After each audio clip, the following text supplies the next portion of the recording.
So, Samsung may have got me this time. Now everybody scream enough respect to the X. Enough respect given.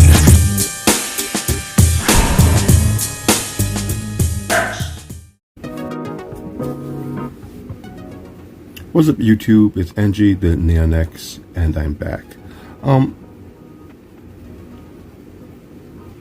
Tonight I'm into the upcoming Samsung Unpacked, this year being the S24. Now, I had no real interest in the S24. I've been, kinda uninterested in slap phones for a while now. I have my S22, which pretty much is, the updated version of a Galaxy Note. And I'm just fine with that. I even dabbled with the S23 Ultra for a while and decided not to keep it for my own reasons. It just so happens that there was a major info dump on Samsung's upcoming S24 phones.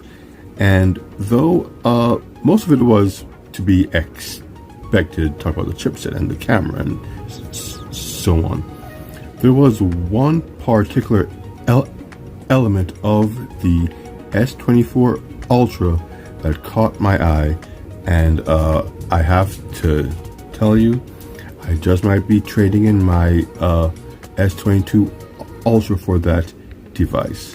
So the leak showed the colors that would be available for this device. You had your black, just colors that weren't of particular interest until I saw it. They have a titanium purple. Now, you guys know how I feel about purple devices. If a device comes in purple, it automatically piques my interest and I go, looking around for what else this device can do. And that was it. And to set my skepticism at ease, someone had an unboxing of the purple one. So any fear I had that this was just some kind of mock-up was immediately thrown out the window once I saw that, and I had to go and look up this device. Once I saw that it came in purple, I actually got a real interest in this device, and like I said, I started to research what the upgrades were compared to the 23 and the 22. And surprisingly, there are a lot. Let's start from the beginning, what I knew about the device beforehand, and let's just go through the timeline to what we know now. Qualcomm, they showed off their new Snapdragon Gen 3. From what they've shown, at least from what they've said, the Snapdragon Gen 3 is going to be leaps and bounds above what we currently have in Android devices. Also with this chip, Samsung, not to be left out of the conversation, showed off new camera software. The use cases were actually really, really interesting. One of them showed that the camera could now use AI to focus on one particular subject as it moves. You no longer have to move your phone around to try to keep the subject centered. The camera will do it for you. Actually, really cool.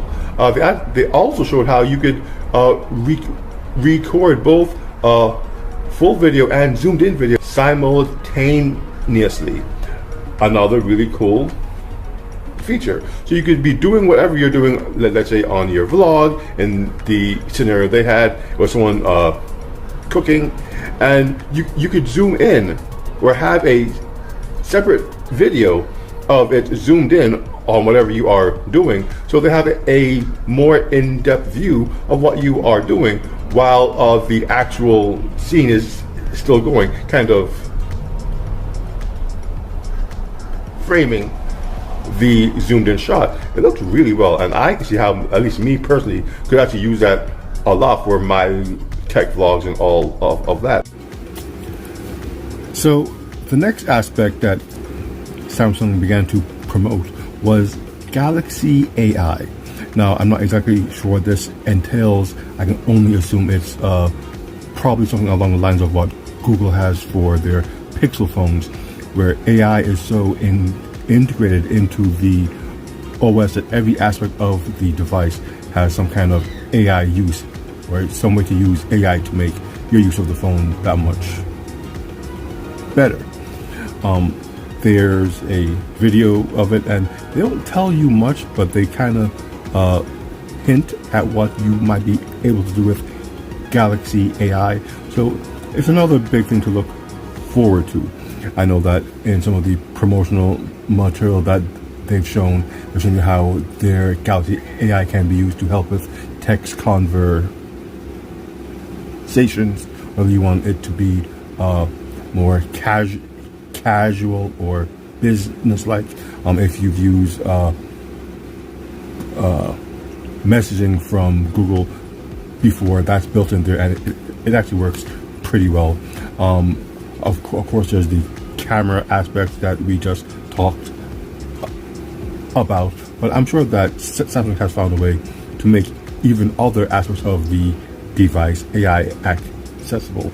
And like I said before, that should make you using the phone that much more intuitive, as the phone should learn what you are trying to do and pretty much do it before you even realize you want it done. As for support of the S24, apparently it's going to be about 7 years. Before Samsung, they were on 5 years, and we were all so hyped and excited about that 5 years of support, which means your device will get 5 years of upgrades and security patches, so you could keep your phone for half a decade and know that it will be safe. Now, according to the leak, 7 years of support. Now, I don't know if that's just the S24 line and newer, or if that does trickle down to, previous devices, but 7 years matches what Google said for their Pixel 8 line. So, they're staying in line with, the higher end Android devices, which is great for competition. So now it's, if you want to keep your device for longer, do you go with a Pixel device or a Samsung device?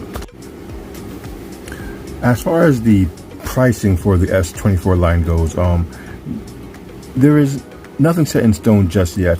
They did leak the apparent pricing for the European models, and it's kind of high. It's higher than last year's. And if you decide to change from European to American or wherever you are, you will have an idea of how much you might be paying for this. Maybe a little less, maybe a little more, but somewhere in that ballpark.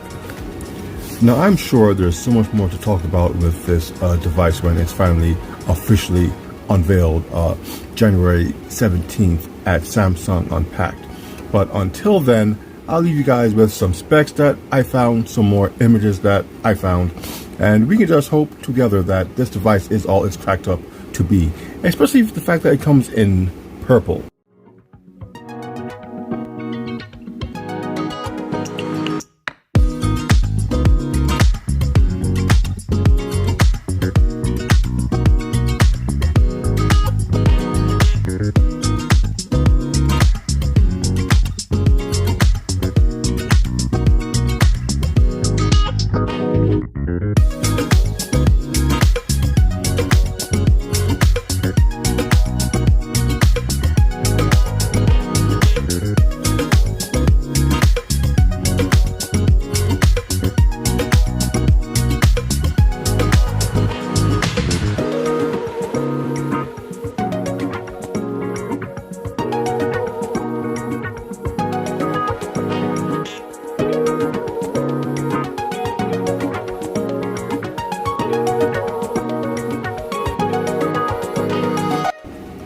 A phone that comes in purple needs to be so much more.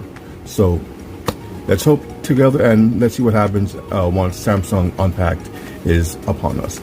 With that said, my name is NG, the Neon X, and really thinking about the Samsung S24. That's what I'm into.